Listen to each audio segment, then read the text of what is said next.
Alors là, c'est juste catastrophique puisque, comme on l'a prévu, comme on l'avait prédit, le conflit israélo-iranien avait deux solutions possibles et plausibles. Soit les États-Unis ne s'engagent pas dans une guerre face à l'Iran, donc ne montrent pas la moindre hostilité, et donc Israël potentiellement d'ici 2-3 semaines c'est fini, puisqu'Israël n'a pas les moyens de rivaliser contre l'Iran mano à mano. Ou alors, dans l'autre cas, les États-Unis interviennent et là, par contre, ça va chauffer pour l'Iran. Et c'est ce qui s'est passé. C'est ce qui s'est passé puisque vous n'êtes pas sans savoir que cette nuit, les États-Unis ont donc frappé apparemment 3 sites nucléaires iraniens. Et finalement, si je vous fais cette vidéo-là, c'est parce que on a des informations. Puisque apparemment, l'Iran aurait déplacé du moins une partie de son matériel et une partie de son travail, de son arsenal nucléaire, en préméditant les cibles états-uniennes, ce qui fait qu'en réalité, aucune arme nucléaire, excusez-moi pour le langage, n'aurait été touchée. Et de Zio, on a évidemment aussi l'analyse d'un jeune homme, enfin d'un jeune homme qui est quand même assez âgé, qui est quand même l'ancien inspecteur de l'ONU, Scott Reiter, qui nous dit littéralement, je cite, « Une frappe pour les caméras, pas pour la stratégie. C'est du théâtre, pas une stratégie. » Et c'est ce sur quoi aujourd'hui on va réagir justement. Avant ça, je vais vous résumer un petit peu la situation actuelle, mais aujourd'hui, Trump n'a pas tenu son discours pacifique, son fameux discours de paix. Maintenant, il faut comprendre plusieurs choses. Ce n'est pas la première fois que Trump menace l'Iran. Il l'a déjà fait en 2019. C'est Youssef Indy qui nous rapporte ça. Deuxièmement, Trump est évidemment tenu par les néoconservateurs, qui eux sont évidemment sionistes, pro-messianiques, pro-Netanyahou. Donc, et notamment soutenu par l'AIPAC, qui est l'équivalent du CRIF aux États-Unis. Donc, même si Trump veut faire la paix, d'une certaine manière, il est tenu par les néoconservateurs qui, eux, ont un poids dans la politique de Trump et l'empêchent de faire sa politique pacifiste. Bien que je ne protège pas Trump, j'avoue que là, tout est explicite pour nous montrer que Trump n'est pas le Trump qu'on nous a vendu. Mais pour le moment, ce qui est le plus probable, c'est que Trump serait tenu notamment par le dossier Epstein que Elon Musk a révélé. Apparemment, Trump serait inclus dedans. Donc, est-ce que c'est pas ça? Est-ce que justement, c'était pas d'une certaine manière une menace que, moi, c'était ma théorie, hein, c'était que Elon Musk, qui une semaine avant le conflit israélo-iranien dit que Trump serait mouillé dans les affaires de Epstein, une semaine après, Israël-Iran se déclenche. Ce serait bête que Trump refuse d'aider Israël et que le dossier sur Epstein sorte.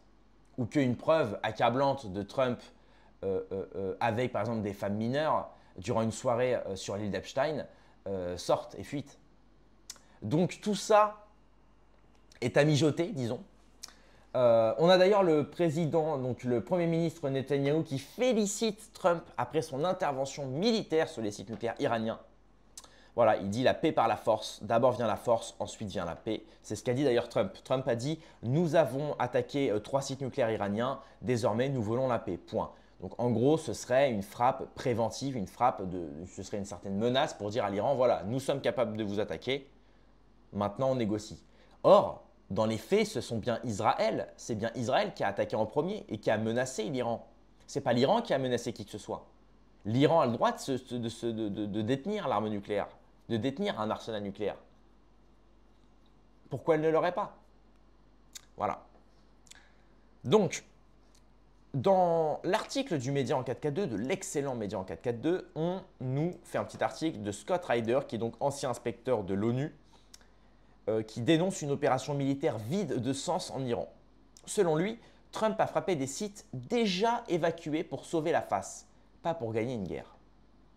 Donc là, on nous dit bien qu'il a frappé des endroits qui en fait étaient déjà vidés et déjà évacués. Ce qui fait que c'était pour dire au monde et aux médias, regardez, on a tiré sur l'Iran. Encore une fois, ça rentre dans ce qu'on peut appeler le jeu, le poker de Trump. N'oubliez pas que c'était un mec qui était dans le monde des affaires. Et encore une fois, attention, je ne prends pas la défense de Trump. Je vois déjà des gens dire oui, Kentra, je me désabonne, tu prends trop, tu es trop du côté de Trump. Non, non, non, non. Je regarde les faits. Je regarde les faits et je vous les rapporte. Je vous laisse vous faire votre avis. Mon avis personnel, je ne le dis pas en vidéo. Je me base sur des faits et j'analyse tout avec recul et froideur. Donc, Scott Reiter, ancien officier du renseignement militaire américain et inspecteur des armes pour les Nations Unies, est reconnu pour ses analyses percutantes des politiques étrangères des États-Unis. Fort de son expérience de la planification d'opérations militaires, Reiter apporte un regard critique sur les récentes frappes aériennes ordonnées par le président Donald Trump contre l'Iran. Dans une vidéo récente, il dénonce ce qu'il considère comme une opération davantage théâtrale que stratégique. Le 22 juin, donc là, les USA ont lancé une série de frappes aériennes contre 3 sites en Iran, Isfahan, Natanz et Fordo. À savoir que d'ailleurs l'Iran est entouré de pays qui sont infestés de bases militaires américaines. C'est pour vous dire à quel point l'Iran est menacé. En fait, c'est elle qui est menacée. De même que la Russie était menacée par l'OTAN, qui était à ses frontières, et donc qui a poussé la Russie à attaquer l'Ukraine. C'est tout. On pousse à chaque fois les gens à attaquer. C'est la vérité. Donc cette opération, selon l'administration de Trump, impliquant des bombardiers et des munitions pénétrantes, visait à neutraliser le programme nucléaire iranien. Ça, c'est le discours officiel. Le président a qualifié cette action de victoire magistrale pour les USA, affirmant qu'elle démontrait la suprématie de la puissance aérienne américaine. Pourtant, Reiter pose une question cinglante. Où est le véritable impact? Ce n'était pas une attaque militaire sérieuse. J'ai planifié des attaques militaires sérieuses. Nous bombardons des cibles ayant un objectif légitime. Et j'ai même entendu dire, c'est Asselineau qui a relayé ça, qu'il n'y avait absolument aucun, j'ai plus le terme spécifique lié au nucléaire, de remontée radioactive ou quelque chose comme ça. Je ne veux pas dire de bêtises, excusez-moi. Vous me reprendrez dans les commentaires. Pardonnez-moi si le terme n'est pas bon. Mais voilà, en tout cas, il n'y a pas de...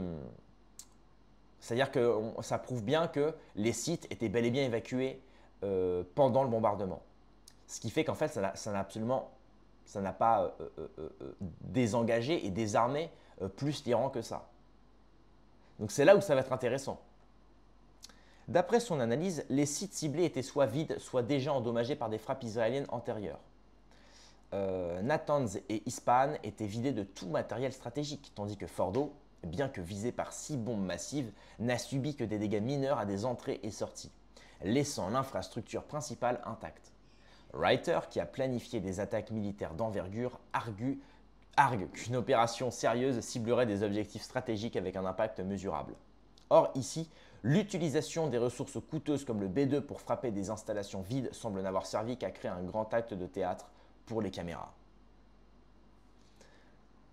Donc là, ça va être très très intéressant. C'est pour ça que je vous incite vraiment à vous abonner parce que les jours qui suivent vont être magistrales. D'ailleurs, par ailleurs, on avait déjà fait une interview avec Gérard Chevrier il y a 3 jours, qui cartonne en plus, sur justement les États-Unis vont-ils rentrer ou non en guerre. Et là, il faut comprendre que maintenant que les États-Unis ont frappé, il est possible que le Pakistan, que la Chine, que la Russie, que la Corée du Nord répondent aussi en soutien à l'Iran. C'est pas rien. L'ancien officier du renseignement militaire américain souligne que les USA ont pris soin de limiter l'ampleur de l'opération. Aucun actif militaire régional n'a été utilisé, les frappes ayant été orchestrées par le Strategic Command, probablement avec le soutien du Pacific Command. Cette approche combinée à des signaux envoyés à l'Iran indiquant qu'il s'agissait d'une action ponctuelle semble conçue pour minimiser les risques de représailles iraniennes. En d'autres termes, les États-Unis auraient bombardé des cibles vides pour donner l'illusion d'une victoire, tout en ouvrant une fenêtre pour se désengager d'un bourbier géopolitique. Netanyahou et l'Iran, un contexte explosif. Le contexte de ces frappes est crucial. Benjamin Netanyahou sous pression, tant sur le plan national qu'international. Pour vous rappeler, Netanyahou est quand même, dans son propre pays, il est recherché. Par tous les pays du monde, il est recherché. Il se planque, le mec. Le mec se planque. Oh putain. Donc, en réponse à l'attaque initiale soutenue par Trump, on révélé les vulnérabilités de l'État hébreu. Reuters suggère que l'opération américaine pourrait également servir à détourner l'attention des échecs israéliens, offrant à Netanyahou une opportunité de reprendre la main sur le récit médiatique. Un petit peu comme vous savez, pendant la trêve, c'est ce qu'avaient révélé Merkel et Hollande. Il y avait une trêve du côté ukraino-russe. Et en fait, ils ont révélé que cette trêve, elle était pour finalement réarmer l'Ukraine, puisqu'elle était complètement, elle était à sec. Donc, est-ce que c'est pas un peu la même chose? Est-ce que les États-Unis ne viennent pas justement en aide à Israël pour cacher leur échec et justement peut-être permettre à Israël de se réarmer au plus vite? Encore une fois, ce n'est qu'une thèse. Pendant ce temps, l'Iran continue de démontrer sa résilience, non seulement en préservant son programme nucléaire, mais aussi en gagnant du terrain sur le plan stratégique. D'ailleurs, l'idée, en fait, la thèse aussi, c'est celle de Rachid Achachi. C'est celle que l'Iran aurait déjà l'arme nucléaire, ou un très bon arsenal nucléaire, mais pas suffisamment pour concurrencer Israël ou d'autres pays. Donc en fait, ils l'auraient déjà, mais ils se montreraient un petit peu plus prudents parce qu'ils n'ont pas encore suffisamment d'ogives et compagnie pour pouvoir rivaliser face aux grosses puissances. Les Iraniens ont riposté et infligent des dommages significatifs à Israël et personne n'a réussi à éliminer le programme nucléaire iranien. Une opération pour sortir du bourbier, pour l'interrogation, une réalité troublante. Ces frappes pourraient être une tentative désespérée de sauver la face pour Trump et Netanyahou, tout en évitant une guerre totale. En ciblant des installations vides, les États-Unis ont minimisé les pertes humaines et les risques d'escalade, tout en offrant à Trump un moment télévisuel pour renforcer son image. Paradoxalement, Reuters voit dans cette erreur stratégique une décision potentiellement sage. En créant une pause dans le cycle de violence, cette opération pourrait permettre aux deux parties de se retirer sans perdre totalement la face.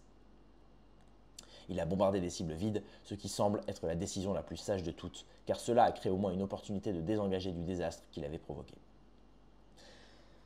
Voilà, donc c'est très très pertinent, c'est très intéressant. On se demande finalement comment tout ça sur quoi tout ça va déboucher. En tout cas, on sait que là, ce matin, l'Iran a répondu en attaquant Israël. Et là, il y a eu pas mal de morts, je crois. Donc évidemment, c'est regrettable, mais c'est les temps de guerre, j'ai envie de dire. Donc on sent que l'Iran ne se laisse pas faire du tout. Et tout ça va être très intéressant à suivre. Donc chers amis, n'oubliez pas de vous abonner. Et dites-moi en commentaire pour vous, qu'est-ce qui fait que Trump aujourd'hui a attaqué l'Iran? Est-ce que parce qu'il est tenu par l'État profond? Est-ce que parce que c'est une vraie volonté d'anéantir l'Iran? Ou est-ce que tout simplement, je ne sais pas, peut-être que Trump fait double jeu. Et est-il tenu par l'État profond? Le dossier Epstein que Musk a révélé, est-ce vrai? Est-ce faux? Je ne sais pas. Tout ça, je vous laisse évidemment en débattre en commentaire. Je vous donne rendez-vous dans quelques heures demain pour une prochaine vidéo. Paix et amour sur mes amis et mes ennemis et surtout sur mes ennemis.